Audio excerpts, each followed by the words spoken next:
সম্ভবত রুবি আপা একটা কথা বলেছিলেন যে যাদেরকে গ্রেপ্তার করা হয় তাদেরকে যে গ্রেপ্তার করা হয়, নির্যাতন করা হয়, এখানেই বিষয়টা আসলে সমাপ্ত না, বরঞ্চ বাইরে যারা আছে তাদের মাঝে আতঙ্ক তৈরি করার জন্য, তাদের মাঝে ভয়ভীতি সঞ্চার করার জন্যই কিন্তু এই গ্রেপ্তারটা করা হয়। সুতরাং আজকে আমরা তো এখন পর্যন্ত কোনো রাজনৈতিক দল না, আপনারা যেভাবে বলেন যে আসলে গোনায় ধরার মতো ওইভাবে প্রভাবশালী সারা দেশের লাখ লাখ নেতা কর্মীর কোনো রাজনৈতিক সংগঠনও না। আমরা সেই কোটা সংস্কার আন্দোলন থেকে পর্যন্ত ছাত্রদের বিভিন্ন বিষয় নিয়ে এবং রাষ্ট্রের যেসব নিপীড়নমূলক কাজকর্ম চলে, কখনো কৃষকের দাবি নিয়ে রাস্তায় দাঁড়িয়েছি, কখনো ধর্ষণ, কখনো গুম খুন নিয়ে, কখনো মোস্তাকের মৃত্যুকে কেন্দ্র করে আমরা রাজপথে দাঁড়িয়ে এইসব বিষয়গুলো নিয়ে প্রতিবাদ করেছি। কারণ আমরা জানি আমরা একটা আন্দোলন করেই এই দৈত্য দানবের মতো একটা স্বৈরাচার সরকার, ফ্যাসিবাদী সরকার, যারা সমস্ত স্টেট মেশিনারি গুলোকে আপনার ধ্বংস করে দিয়েছে, সমস্ত রাষ্ট্রীয় প্রতিষ্ঠানগুলোকে তাদের দল দাস ব্যক্তিদের মাধ্যমে নিয়ন্ত্রণে নিয়েছে, তাদের বিরুদ্ধে আমাদের মতো গুটি কয়েক ছাত্ররা আন্দোলন করে তাদের হটাতে পারবো না। আমরা প্রতিবাদ করেছি কিছু কিছু বিষয়ে।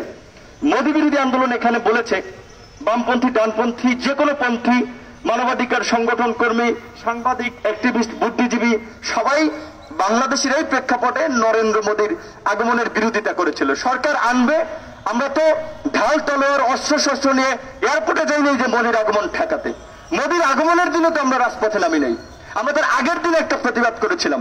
সেখানে আপনারা দেখেছেন যে মতিঝিলে কিভাবে পুলিশ আমাদের উপরে হামলা টামলা চালিয়ে সেই কর্মসূচিকে পণ্ড করে দিয়েছে। এবং মজার বিষয় হচ্ছে কোটা সংস্কার আন্দোলনের সময় পুলিশের বেশ কিছু ঊর্ধ্বতন কর্তৃপক্ষকে প্রমোশন দেওয়া হয়েছিল। প্রথম আলো সহ বিভিন্ন পত্রিকাগুলোতে রিপোর্ট এসেছিল, তাদের প্রমোশনের ক্যাটাগরিতে বিবেচনা করা হয়েছে যে নিরাপদ সড়ক আন্দোলন, কোটা সংস্কার আন্দোলনের দমন পীড়নে যারা ভূমিকা রেখেছে। আমাদের ছাত্রনেতা রাশেদকে গ্রেপ্তারে এক পুলিশের দুর্দান্ত ভূমিকা ছিল, তাকে পদায়ন করেছে। ঠিক একইভাবে মোদী বিরোধী আন্দোলনের পর গতকালকের নিউজ এসেছে, দেখবেন 7 জন না কতজনকে সম্ভবত আপনার পদায়ন করেছে। তার মধ্যে একজন হচ্ছেন আলোচিত সমালোচিত পুলিশ কর্মকর্তা আমাদের এসপি হারুন সাহেব, আগে নারায়ণগঞ্জ ছিলেন, গাজীপুর ছিলেন, এখন তেজগাঁও অঞ্চলের দায়িত্ব আছেন। তো এইভাবে যদি অপকর্ম করার ফলে তাদেরকে প্রমোশন করা হয়, তার বিরুদ্ধে অভিযোগ ছিল চাঁদাবাজির, তার বিরুদ্ধে অভিযোগ ছিল একজন বিশিষ্ট শিল্পপতির পরিবারকে তুলে নিয়ে যাওয়ার, তার বিরুদ্ধে ব্যবস্থা নেওয়া হয় নাই। নারায়ণগঞ্জের ঘটনা দিয়েছিলেন স্বরাষ্ট্রমন্ত্রী একটি প্রোগ্রামে, তিনি অস্বস্তি প্রকাশ করেছিলেন, বিব্রত হয়েছিলেন যে হারুন সাহেব এখানে কেন, তাকে পুরস্কৃত করা হয়েছে। এখন এই কথা বলে অনেকের একটু আপত্তি আছে যে আসলে ব্যক্তিগত ভাবে যেন কারো নাম না নিয়ে বলি। আমরা যদি ভালোকে ভালো না বলতে পারি, খারাপকে খারাপ না বলতে পারি, তাহলে আমাদের এই কথা বলার দামটা কোথায়? যে আজকে আমরা এখানে দাঁড়িয়েছি, আমাদের ছাত্ররা কেউ চাঁদাবাজি করেছে, টেন্ডারবাজি করেছে, কেউ হত্যা মামলার আসামি, গরুর মতো দড়ি দিয়ে বেঁধে তাদেরকে আদালতে হাজির করা হয়েছে। এবং এখানে একজন বলেছে আরিফ, তিনি 27 তারিখ ঢাকায় ছিলেন না, নতুন বিয়ে করেছিলেন, 31 তারিখ ঢাকায় এসেছেন। 5 জন, যাদের 5 জনকে এই যে একজন ছাত্রী সহ মায়া কারাগারে, কাশিমপুরের কারাগারের সামনে তিনি গিয়েছিলেন তার বন্ধুদের খোঁজ খবর নেওয়ার জন্য, ওদেরকে কিছু ফল বিস্কুট চানাচুর দিয়ে আসার জন্য, খাওয়ার জন্য। সেই 5 জনকে আটক করেছে। প্রথমে 2 জনকে ধরেছে, 2 জনকে ছাড়াতে আরো 2 জন গিয়েছে, তাদেরকে আটক করেছে, শেষ পর্যন্ত 5 জন আটক করেছে। এটা কতটা অমানবিক যে কারা ফটক থেকে, এটা কি বাংলাদেশের কোন আইনে আছে? এটা কি বাংলাদেশে পুলিশ করতে পারে কারা ফটক থেকে? তারপরে আরো কয়েকজন ছাত্র নেতাকে গ্রেপ্তার করা হয়েছে। সেটি আরেকটি হাস্যকর বিষয় যে আপনার তাদের নামে মামলাও ছিল না, এক একজনকে ধরা হচ্ছে, ধরে এক এক মামলায় রিমান্ডের পরে যখন আদালত জামিন নামঞ্জুর করে কারাগারে পাঠায়, আবার 2-3 মামলায় তাদেরকে জড়িয়ে রিমান্ড দেওয়া হয় যাতে তাদের জামিনগুলো নামঞ্জুর করতে পারে বা জামিনটা ডিলে করতে পারে। এবং আমাদেরকে একটা মেসেজ দিচ্ছে যে তোমরা যারা বাইরে আছো, বেশি বাড়লে তোমাদের পরিণতি এই হবে। তো এই আতঙ্কে তাই বলে কি আমরা কি থেমে যাব? এই ভয়ভীতির কারণে কি আমরা হেরে যাব? কখনোই না। আজকে শুধুমাত্র আমরা না, ছাত্র জনতা সবাই আছে।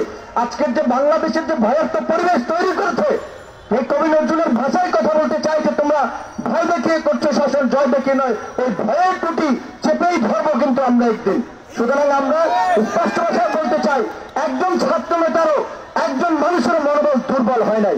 যদি আপনারা ভেবে থাকেন এই 55 জন 56 জন ছাত্র নেতাকে গ্রেপ্তার করে দেশের মধ্যে আতঙ্ক তৈরি করবেন, অন্যান্য ছাত্র সংগঠনগুলোকে প্রতিবাদ থামিয়ে দেবেন, নেবেন, কখনোই পারবেন না। ছাত্র অধিকার পরিষদকে একটু থামিয়ে দিয়েছেন। বাসখালীতে যখন আপনারা শ্রমিক হত্যা করেছেন, দেখেন নাই রাজপথে ছাত্র অধিকার পরিষদ নামতে পারে নাই, নামে নাই। অন্যান্য বন্ধু প্রতিম ছাত্র সংগঠন তারা নেমেছে না, তারা কিন্তু একটা স্লোগান দিয়েছিল পুলিশের বিরুদ্ধে, পুলিশ তুমি পোশাক ছাড়ো, মজিদ কোট গায়ে পড়ো। আমি বলি নাই, স্লোগান দিয়েছে ছাত্ররা। ছাত্ররা আজকে কেন রাষ্ট্রের একটা বাহিনীর বিরুদ্ধে স্লোগান দেবে? পুলিশে তো আমার ভাই, আমার মামা, আমার আত্মীয় চাকরি করে, পুলিশের কোনো দোষ নাই। সরকার আজকে পুলিশে এইভাবে একটা দল দাস, একটা পেট্রোল বাহিনীতে পরিণত করেছে, যারা আজকে নিজের বিবেক বুদ্ধি নিয়ে কাজ করতে পারতেছে না। চাকরি চলে যাবে তাদের, যেখানে তারা বাধ্য হচ্ছে। তাই তো অনেক আমাদের কাছে বলে, ভাই আমরা তো অসহায়। তো আমরা আজকে এই প্রতিবাদ থেকে মাননীয় প্রধানমন্ত্রীকে মনে করিয়ে দিতে চাই, আপনার বাবা জাতির পিতা, আপনার বাবা বাঙালি মুক্তি সংগ্রামের অভিসংবাদিত নেতা, আপনার বাবা ঢাকা বিশ্ববিদ্যালয়ের ৪র্থ শ্রেণীর কর্মচারীদের দাবি নিয়ে আন্দোলন করে জেলে গিয়েছিল, ঢাকা বিশ্ববিদ্যালয় থেকে বহিষ্কৃত হয়েছিল। তবে আপনার তো সবচেয়ে ভালো বোঝা উচিত যে ছাত্ররা কখনো অযৌক্তিক অপ্রাসঙ্গিক বিষয় নিয়ে কথা বলে না, আন্দোলন করে না। আমরা জাতীয় স্বার্থে কথা বলেছিলাম, সাম্প্রদায়িক সম্প্রীতি রক্ষার জন্য একজন সাম্প্রদায়িক ব্যক্তির বিরুদ্ধে প্রতিবাদ করেছিলাম। কাজে আপনার বাবার কথা মনে করে দিয়ে বলতে চাই, আপনি যদি আপনার বাবার প্রকৃত আদর্শ ধারণ করেন, তাহলে এই ছাত্র নেতাদেরকে অতি দ্রুত মুক্তি দেবেন। এবং আমরা একটা কথা বলবো যে আমাদের ছাত্র নেতারা, আমাদের পরিবার সহ আমরা সিদ্ধান্ত নিয়েছি যে আমাদের ভাই বোনদের যদি মুক্তি না দেওয়া হয়, আমাদের ঈদ হবে গণভবনের সামনে।